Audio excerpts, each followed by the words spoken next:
Hello students, welcome back on the topic soil erosion and soil conservation। इस topic में हम मृदा अपरदन और मृदा संरक्षण के बारे में पढ़ेंगे। The denudation of the soil cover and subsequent washing down is described as soil erosion. What is soil erosion? मृदा अपरदन क्या है? इसका आंसर आप लोग नोट कर लीजिएगा। The denudation of the soil cover, तो जो मिट्टी की ऊपरी कवर कट कर बह जाना, वॉशिंग डाउन, इसी को क्या कहते हैं? सॉइल इरोजन कहते हैं, मृदा अपरदन कहते हैं। जो मिट्टी की जो ऊपरी परत है वो कट के बह जाना ही मृदा अपरदन है। The process of soil formation and erosion go on simultaneously and generally there is a balance between the two. ये जो प्रोसेस है सॉइल फार्मेशन का, मिट्टी का बनना और इसका अपरदन होना, ये दोनों प्रायः एक साथ होता है। मिट्टी का कटाव और जमाव एक साथ होता है। There is a balance between the two, और दोनों में बैलेंस बना रहता है। एक तरफ कटता है, दूसरी तरफ जमा होता है मिट्टी का। Sometimes this balance is disturb due to human activities. तो कभी कभी ये जो बैलेंस है मिट्टी का कटाव और जमाव, ये ह्यूमन एक्टिविटी के द्वारा डिस्टर्ब कर दिया जाता है। लाइक डिफॉरेस्टेशन, जंगलों को काट कर, ओवर ग्रेजिंग, अति पशुचारण के द्वारा, कंस्ट्रक्शन, निर्माण के द्वारा, एंड माइनिंग एक्सेट्रा, तो माइनिंग एक्टिविटी के द्वारा। व्हाइल, इसके अलावा व्हाइल ये तो ह्यूमन एक्टिविटी है। व्हाइल नेचुरल फोर्सेस, इसके अलावा नेचुरल फोर्स भी डिस्टर्ब करते हैं। Like wind, glacier and water lead to soil erosion. इसके अलावा सॉइल इरोजन में ये wind, glacier and water lead to soil erosion. तो विंड, ग्लेशियर और वाटर की भी भूमिका होती है, क्योंकि जहाँ से हवाएं तेज़ चलती हैं वहाँ की जो लूज सॉइल होती है वो अपने साथ उड़ा ले जाते हैं। ग्लेशियर भी अपने साथ बहा ले जाता है। पानी का बहाव भी मिट्टी को काट देता है। The running water cuts through the clayey soil, जो रनिंग वाटर है, बहता हुआ पानी है, ये क्लेई सॉइल को काट देता है। And makes deep channels as gullies, तो डीप चैनल, एक गहरा चैनल बना देता है। एक गलीज की तरह जो है क्रिएट हो जाता है, एक गली क्रिएट हो जाता है। The land becomes unfit for cultivation, तो लैंड क्या है, वो अनफिट हो जाता है कल्टीवेशन के लिए, खेती के योग्य नहीं रह जाता है। And is known as bad land, तो ऐसे लैंड को हम बैड लैंड के नाम से जानते हैं, क्योंकि वो कल्टीवेशन के लिए फिट नहीं है, वो अनफिट हो गया है।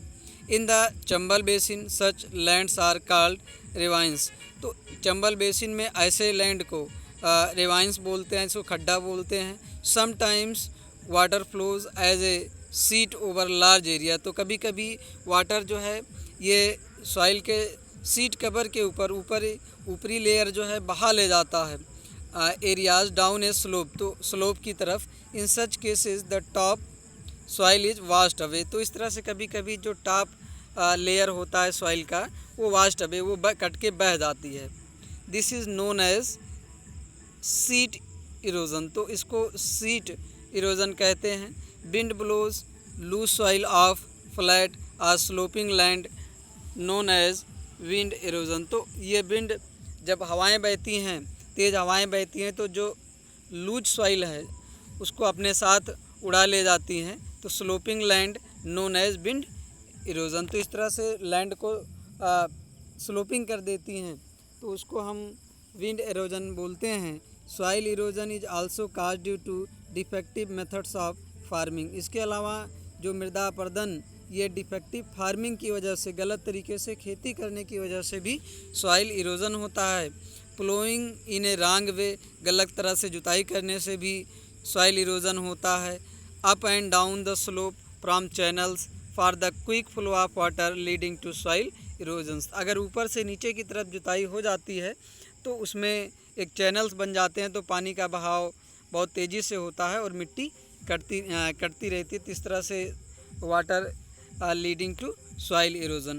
Ploughing along the contour lines can decelerate the flow of water down the slopes, अगर हम कंटूर प्लोइंग करें, flowing along the contour line. तो कंटूर लाइन में अगर हम फ्लोइंग करें तो ये वाटर के फ्लो को कम कर देता है।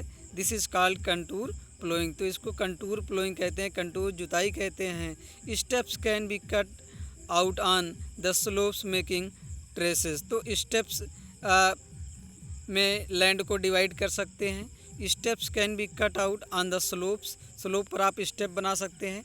मेकिंग टेरेस, तो एक अपना फील्ड क्रिएट करने के लिए। Terrace cultivation restrict soil erosion. तो इस तरह से टेरेस कल्टीवेशन भी सॉइल इरोजन को रोकता है, मृदा अपरदन को रोकता है। वेस्टर्न एंड सेंटर हिमालयाज है वेल डेवलप्ड टेरेस फार्मिंग। और यहाँ वेस्टर्न और सेंट्रल हिमालयाज में ये टेरेस फार्मिंग अच्छी तरह से विकसित हुई है। Large field can be divided into strips. तो जो बड़े बड़े खेत हैं, फील्ड्स हैं, उनको can be divided into strips, उनको स्ट्रिप्स में डिवाइड कर सकते हैं। Strips of grass left to grow between the crops. तो फसलों के बीच में घास के स्ट्रिप्स छोड़ देना चाहिए या लगा देना चाहिए। This breaks up the force of the wind. तो ये हवाओं के वेग को कम करती है। This method is known as strip cropping. इस मेथड को स्ट्रिप क्रॉपिंग कहते हैं। प्लांटिंग लाइन्स और ट्रीज टू क्रिएट शेल्टर। तो लाइन से जो है ट्रीज लगा देना, शेल्टर बेल्ट बना देना। Also works in a similar way. तो ये shelter belts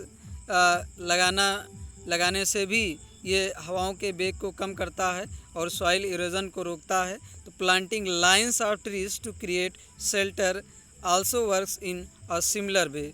rose of such trees are called shelter belt. तो ये जो पेड़ों की जो कतारें हैं, इनको हम क्या कहते हैं? शेल्टर बेल्ट्स कहते हैं।